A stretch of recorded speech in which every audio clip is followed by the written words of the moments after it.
Assalamu alaikum. My name is Salim Siddiqui. You are watching Hot Conflict. And we're just checking the audio feeds and getting the setup live for everybody. And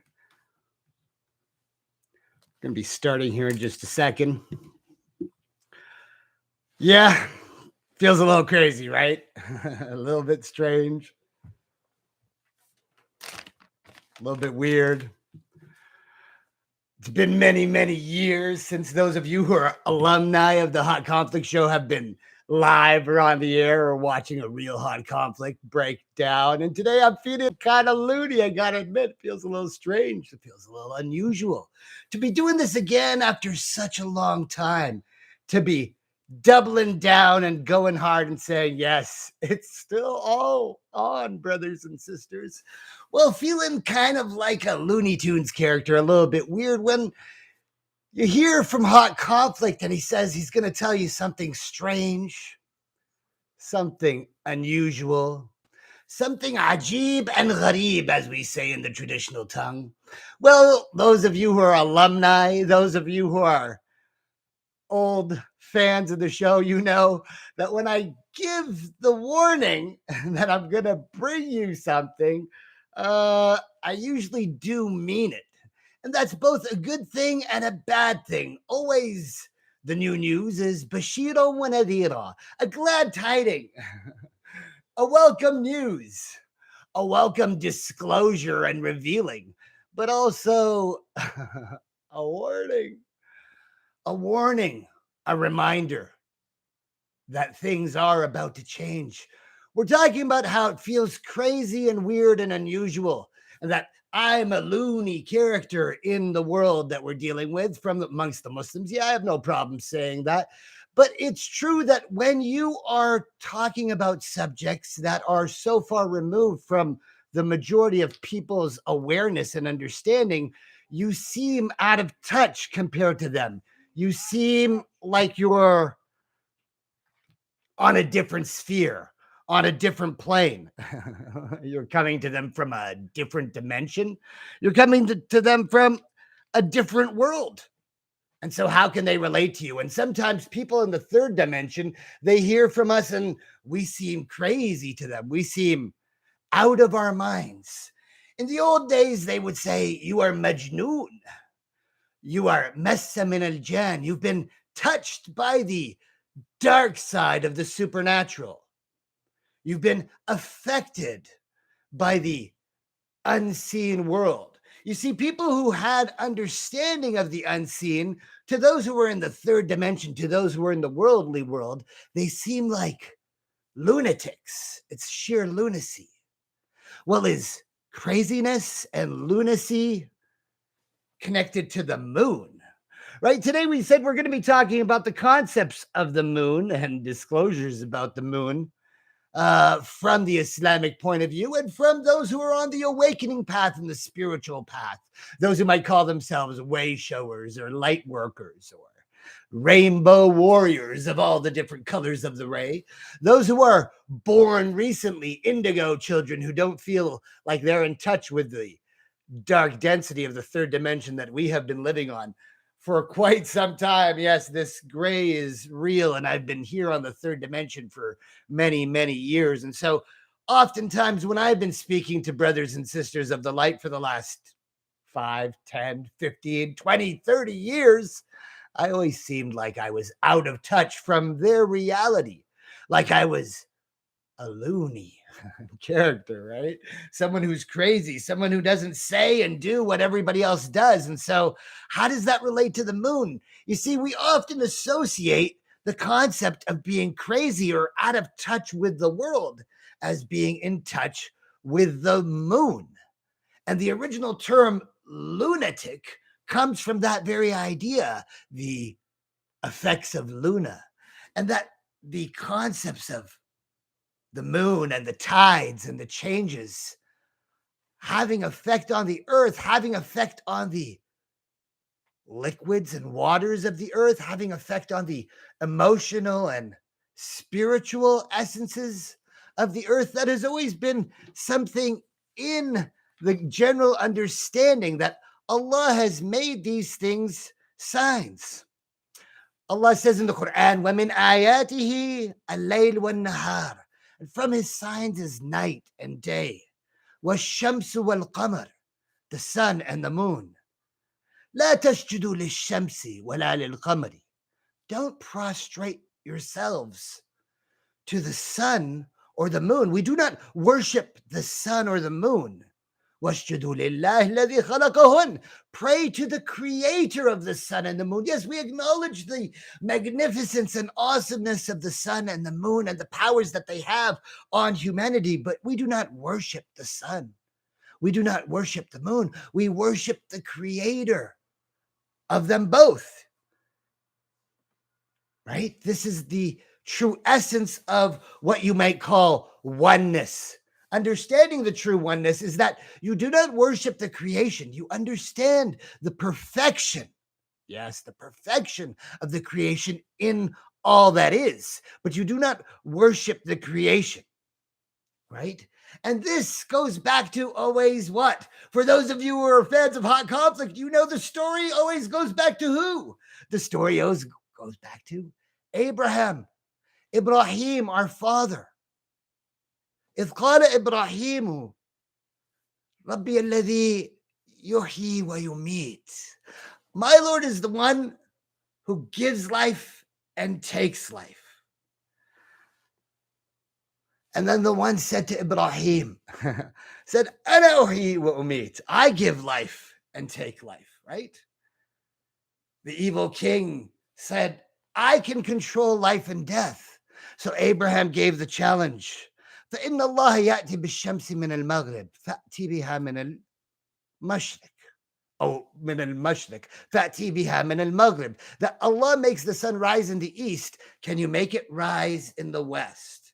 Right? It is Allah that is in control of the sun and the moon. So we don't worship the creation. We recognize their movements. We recognize their magnificence as part of the creation. And yes, their essences, for those who have spiritual awakening, the essence and nature of the sun and the essence and nature of the moon. And as you recognize these things, you recognize and acknowledge that it has effects on your soul, on your being, on your character. Is the sun and moon affecting your vibration? Well, if everything is interconnected and everything is one, and all of us are part of the same oneness of all that is, then the sun and the moon should be affecting us. And Ibrahim went through this same learning process. We talk about the covenant of Abraham and who are the true followers of Abraham, who are those who perform the sacred ritual of the house that Abraham built. We Muslims call that the Hajj. Those of you who are non-Muslims, you've heard of the covenant of Abraham and you've heard of the sacred pilgrimage, but many people don't often relate that the house is built by Abraham, and Abraham went through this journey. It's both there in the ancient scriptures and we have it in the Quran, that he looked up to try and understand the nature of creation itself and what has Allah made. فلما جن عليه الليل رأى كوكبا قال هذا ربي. He looked up into the night sky and he saw a kokab. Sometimes people translate it as a star. Sometimes kokab can be a planet. A planet. Could it be Venus? Could it be Mars? Could it be some other planet that the Prophet Ibrahim saw? And then when the planet set, he realized, this cannot be my Lord. فَلَمَّا رَأَى الْقَمَرَ بَازِغًا, then he saw the full brightness of the moon. He said, هَذَا رَبِّي, is this my Lord? This is my Lord. In respect and awe of the true nature of the creation of the full moon. But then the moon set and he realized that that was not his Lord. And then he saw the Shams and he thought the same thing. Is this my Lord?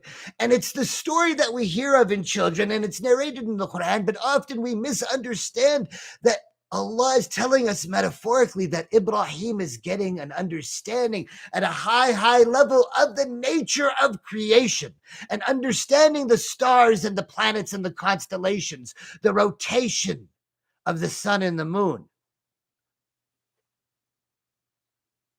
the orbital positioning, the enveloping of the night and the day and the sun and the moon, and the patterns that create. Well, we're talking about disclosures and talking about people from the light community. And now, in this day and age, when people talk about the moon, they talk about disclosures. They want to talk about some of the supernatural and sci fi stuff, right? They want to talk about the fact that the moon is not really real. It's a space station created by the dark side overlooking the earth, and it's an artificial object, and it's hollow, and it's not what we think it is. And so there's some strange conspiracy theories about the moon. Did we even land on the moon? Were any of the NASA missions true? And what do you guys think about some of those concepts, right? We've been hearing all the conspiracy theories. We're talking about all these different concepts of the moon and its phases. Well, we know from the stories from the time of the prophet, that the prophet also used to get bothered all the time when he was a messenger. You know, people would ask him, show me miracles, show me signs, give us some great disclosure, do miracles for us. You know, you're the prophet, you claim to be the messenger of God. Can you give us a sign? Can you show us something special? And sometimes they would make ridiculous requests and say, oh, you know, so and so, our wise elder or forefather, bring him back to life and have him tell us who you are, and we'll all listen. Or, you know, why do we have to wait for the afterlife? Why do we have to wait to go to the gardens in the next world? Why don't you just make rivers run through Mecca and make this into a garden right now and turn this into our promised land? And sometimes the prophet would say to Jibreel, should I ask Allah to give them a sign? Should I ask Allah to perform a miracle? And Jibreel would say something cryptic. You know, the prophet used to communicate with Jibreel and have a relationship, and Jibreel was the angel of revelation. So Jibreel would say something strange like, you can ask Allah if you want, or you can leave the Bab al-Maghfirah open. You can leave the door of mercy left open, and the prophet would let it go. But always the Quraysh, the pagans of Mecca, would try to bother the messenger and challenge him all the time. And so this is the case even now when people say they are of the light or they're trying to call you to the truth.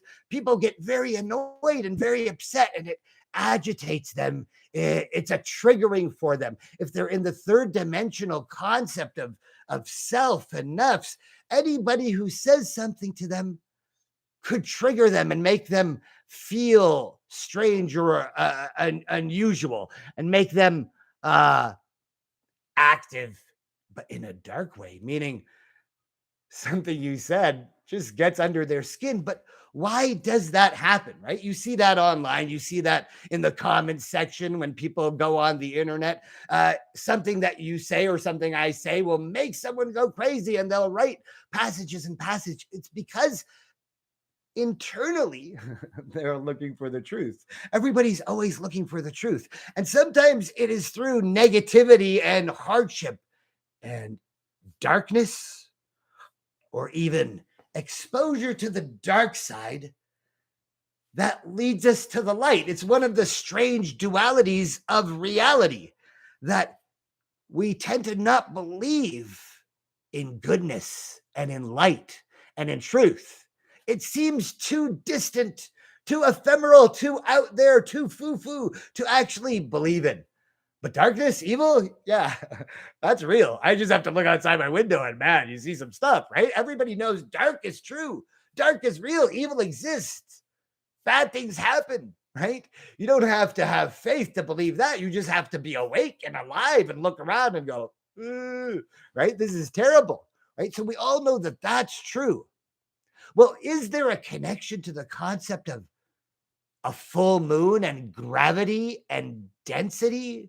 Well, we know that everything relates to everything else. And so it has always been known by many of the spiritual communities in the East that the full moon has a denseness and a darkness and a gravity. Now, those who were in public service, those who were cops, firemen, those who were in any armed forces or any military service, they probably know this, obviously, but even EMTs, people in the medical field, people in emergency, people in prison systems, when the full moon happens, this isn't an ancient folklore. This isn't witchcraft or ancient myth. It's just a tangible effect on the condition and emotional response of humanity, that everybody knows that people during the full moon do react more aggressively, more violently, uh, more out of sorts with their character. And so this is why you have all these ancient myths and horror stories and movies about the full moon and werewolves and regular humans becoming like beasts or becoming like animals and acting out of character. Not talking about possession or demonic forces in that way, but just the effect of the gravitational forces of the moon on humanity, on our bodies. And so that's why it is from the Sunnah, it is from the tradition of the Prophet that on the full moon nights, he would fast during the day. You see, fasting, as we are here now in Ramadan, is not about the denial of food and drink or physical sustenance for a physical training. Yes, that is true. There is a physical training involved. But kutiba alaykum siyam, fasting has been prescribed upon you. Kama kutiba ala alladhina min qabl, just like it was prescribed on the earlier generations and people, لَأَلَّكُمْ تَتَّقُونَ, so that you could gain taqwa, so that you could gain spiritual awareness, a spiritual shield, a spiritual light, a cloak, a zad taqwa, a garment of light, a garment of taqwa, God consciousness.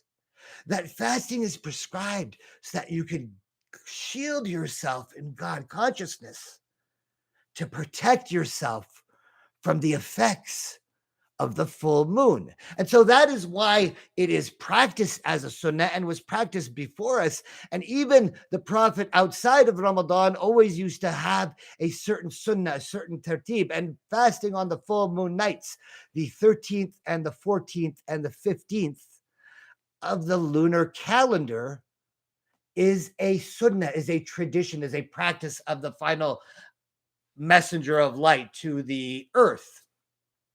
Now, that tradition is also known and understood, and you'll see it's something strange that many of the cultures and nations of the East still use and maintain the lunar calendar, while Europe and the West adopted the Roman solar worshiping solar calendar.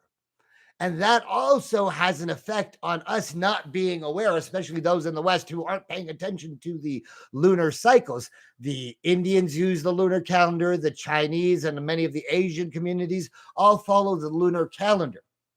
And that's just kind of an interesting play on what we might call the geographic East-West on the risk board of the third dimension that we're in, that the nations and societies from the East in general use the lunar calendar, although everybody has adopted the Julian calendar or the Gregorian calendar as the Western calendar in all parts of society, and English has become the dominant language. We're not talking about that today. We're talking about crazier stuff about the moon. And see, it's true that they would come to the Prophet and they'd make him strange offers. They're like, oh, let's do something. Let's make an agreement. Let's agree to worship your religion sometime and you worship ours. Or if you want to be a king or a ruler or a chief, we'll give you whatever position you have. It's well known that at one time they approached the Prophet's uncle, Abu Talib, and said, look, Abu Talib, you need to go talk to your nephew. Things are getting out of hand and animosity and hardship is being caused within the tribes. Go straighten this out so that we're not fighting amongst ourselves. And Abu Talib came to the Prophet Muhammad and tried to talk to him and sat him down and said, oh, my son, oh, my nephew, and had to have a heart to heart. And the Prophet started to get tears in his eyes. And when Abu Talib was finished, he stood up and he said, if you put the sun in my right hand and the moon in my left hand, To give up what I'm upon, I will not give up what I'm upon. I will not stop telling the story, giving the message, doing the dawah, teaching the true way until I die, until it is my last dying breath. Then Abba Talib said, okay, my nephew, I'll let it go. I'll support you from this point on, and I'll never ask you again. He felt shy to push it anymore. But the Prophet gave that example of having the sun in his right hand and the moon in his left. Is that a concept? We're ready to understand. Well, we're talking about concept of strange things on the moon, so let's talk about the moon. Well, many people in the disclosure community and the awakening community know that the moon is an artificial object. They know there's bases on the moon. Those who are in the remote viewing community have been remote viewing the moon since probably what, the 40s, maybe the 50s at least. People from Stanford and Yale and those institutes have been remote viewing the moon. Now you can go online and see many people have learned the ability to remote view other places. Use the internal sight that Allah has created within all of us and to see things beyond space and time. Yes, such things can occur and are known to people. And so many people understand that there has been an intergalactic battle going on, and the moon plays an important part in our story. We know some of the rituals that were involved in the NASA missions and the involvement of Masons and Masonic signs and symbols related to the moon landing. And we know the real disclosures that the moon was not uninhabited or uh, they found people on the moon, right? They found other ships on the moon. They found other structures on the moon. They found out that Nazis got to the moon even before them, right? Let's not make this a show about Nazis, but Nazis on the moon. Oh my God, yeah. All kinds of crazy. So the thing that you got to understand as a concept is in general, in general, yes, there are a few outliers out there who are saying crazy stuff and maybe just totally making stuff up. But in general, everything that you've heard is true, right? Every conspiracy theory, every strange story, every strange tale, every dark story, every light story, most everything is true. It's hard to believe it all and for it all to be true at the same time. And that almost applies to all fiction and nonfiction material, right? It doesn't matter if the person says, hey, this is fiction, right? Or nonfiction. The truth is, everything, everything is true, right? And to understand that from an Islamic point of view, you have to understand that there is only one Khalik, there is only one creator. The creator, who those in the galactic community would call prime creator, the concept that their essence of all creation, no matter what methodology, evolution, created by hand, created at a point, evolved over time, before in time, now in time, from the future, back and forth, whatever it is, there is only still one source of all that is, an idea of a prime creator. And that applies to everything, whether it's truth or fiction or the veil between them both. And so when we're talking about the moon, we have to understand, yes, it's true that all these conspiracy theories are true. And that if that is true, then the moon has not been what we thought and wasn't what we thought for many, many, many years, not just the truth of just now. And this is something that happens to people when they start to wake up. They start to realize truths and have understandings, and they think they are just happening in real time, right? It's just like everything else. We're experiencing the illusion and delusion of time in our matrix. And so when we awaken in the now. The now is the only time someone can awaken. And so when they get that knowing and knowledge, oftentimes they think it's happening now. And yes, it's true that everything is happening in the now and also happened before and also happened in the future. It's all happening now. The past is now. The future is now. Everything is now. It's very hard to understand for people who don't have the internal sense here, right? You have to have an internal sense of time uh, internally in this part of yourself to be able to understand time outside of yourself. Well, it's true. When we're talking about time, is time real then? Right? And what time are we in? Well, if time is an illusion, then how can time be real? Yes, it is true that time is an illusion, but it's also real. We're living in the third dimension. We're doing things step by step in a sequence of time.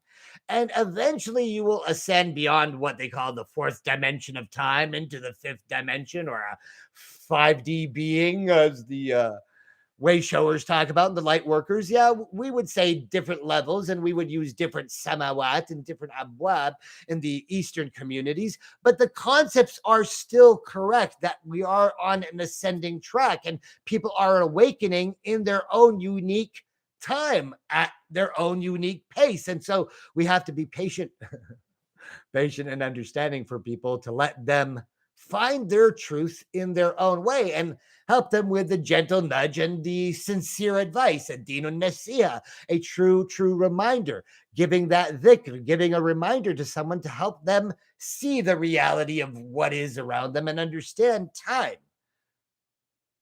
So then if time isn't real, then what's the worry? Well, it's not that time isn't real, but you can exit the time stage.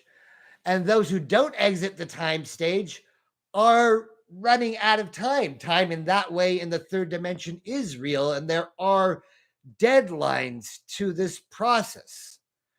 And so when we talk about it from an Islamic point of view, we see that there's cycles, tides, just as the moon has, and the sun and the moon, and each revolving around themselves. And sometimes we talk about the sun and the moon as signs of beauty and glory and prettiness. We describe someone like the moon, and even what the famous song of the Prophet, Tala al Badru alayna, the Arabs saying, oh, the full moon has risen over us. They're talking about the brightness and the character and the light of the messenger, sallallahu alaihi wasallam. But the warning still ended up happening. What do I mean? Well, a time eventually came where the Quraysh made a challenge to the prophet. They said, okay, come on, we've got an idea. Why don't we challenge you? See the full moon up in the sky, the Badr over Mecca? Why don't you split the moon for us? Make a challenge for the prophet to split the moon in the sky. Except this was a moment where the prophet had decided and asked Jibreel, I'm asking Allah to give them a sign because they've been demanding it. And so when the Quraysh, the pagans of Mecca, came to the prophet and said, split the moon for us, put half the moon on that side and half the moon on the other side over the two mountains by Mecca, and show us you can split the moon if you claim to be a messenger. And so the prophet said, if I do it, will you believe? Will you testify?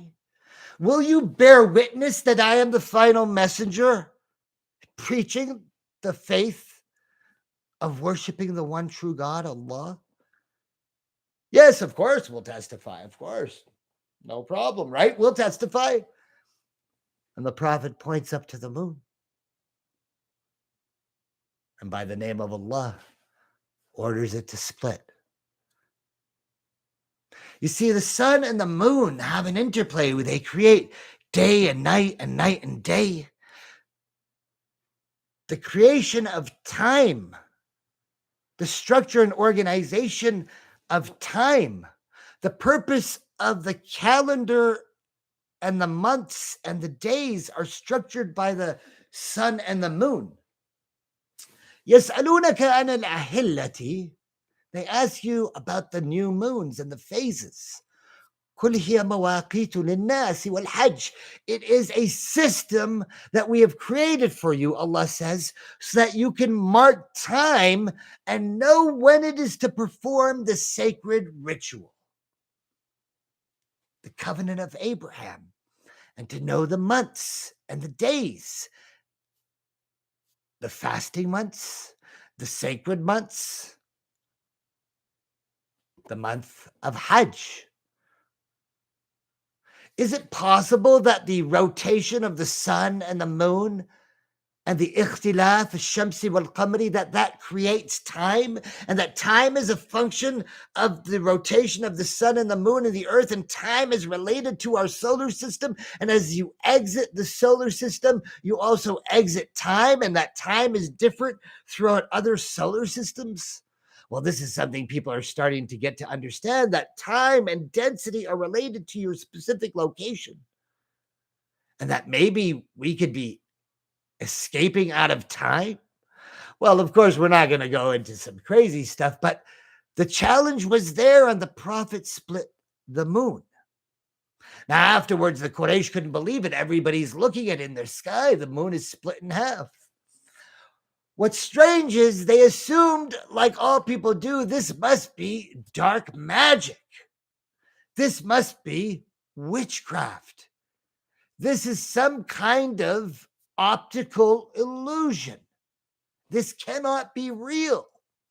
We will wait and see if people come from distant lands and other places and confirm that they also saw this, because it must be some form of optical illusion and it's happening in a specific location and not truly actually occurring. So now the question comes for all the way showers and light workers and all the channelers communicating with the Galactic Federation and the Syrians and the Pleiadians and all the so-called beings of light. My name is Salim Siddiqui. I'm your brother on this earth from the Ummah of Muhammad, from the followers of Muhammad. I say to you lovingly, ask all those who you channel, is it true that the Prophet Muhammad of the Muslims ordered the moon to be split about 1500 years ago, and the moon actually did split? Well, it's recorded in astrological documents in India and China and other nations of the East if you go to look. But is it true that you might be able to ask your channeled ones and your ascended masters and the light beings, is any of this true, and why did that happen? Or maybe they won't be able to tell you. Maybe they were like, oh no, we're not sure. We're not sure. Let me call one of the high council members and see if I can answer this question on behalf of the Galactic Federation. Oh, they're not allowed to tell you. Well, I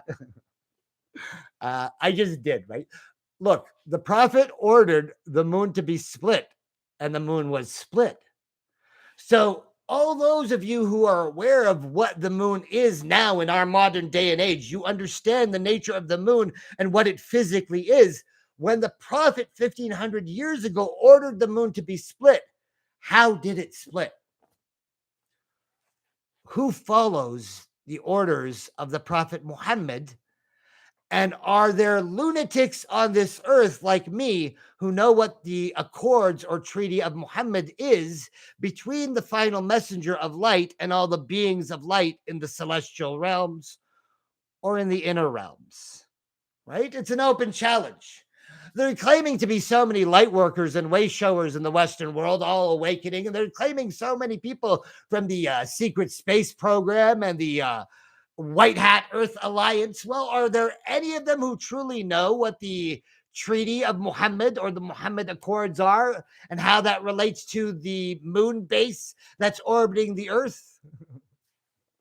All right, little challenge there. Let's not make this episode very long. Let's close it up with some basic common understandings.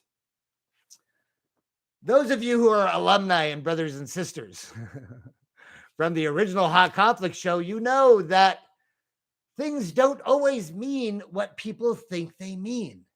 And some signs, even though you tell people the sign, they don't still understand. That when the Quraysh asked the prophet to split the moon, it was the beginning of a timeline. A beginning of a timeline. Because the signs related to the moon are always connected to what? The sun, the duality, the yin, the yang, the sun and the moon.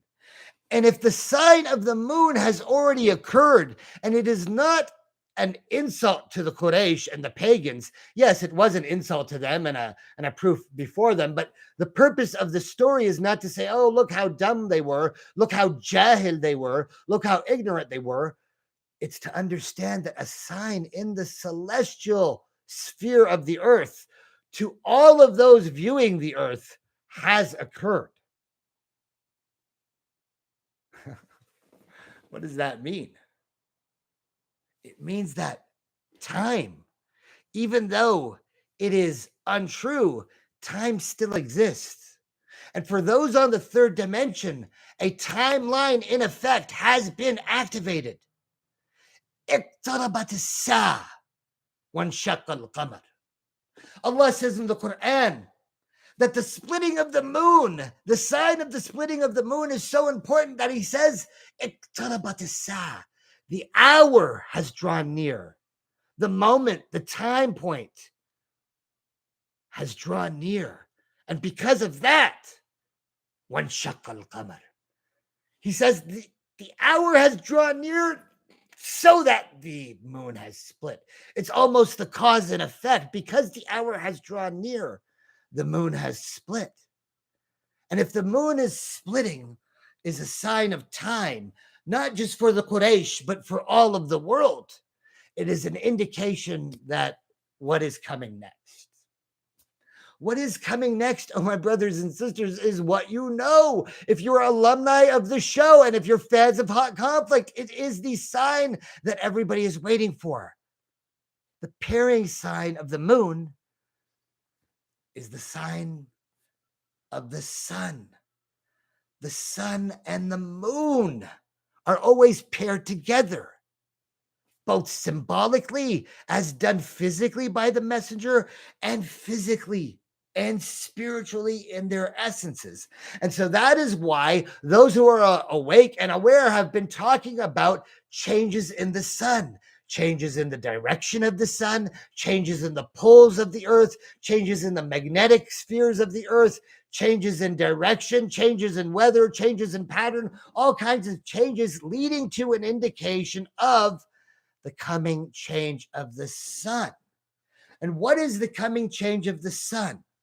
Well, before the time comes where the sun rises in the west to complete the challenge of Abraham to Nimrod, the Mardukian Anunnaki leader, in opposition to the one true God, Allah, and in fulfillment of the covenant of Abraham, he challenges him, saying, my Lord is the one who causes the sun to rise in the east and set in the west. Can you make it rise in the west? It's a challenge, but it's also a portent, a prophecy, as Ibrahim knows that the cycles of the earth are going to change at some point.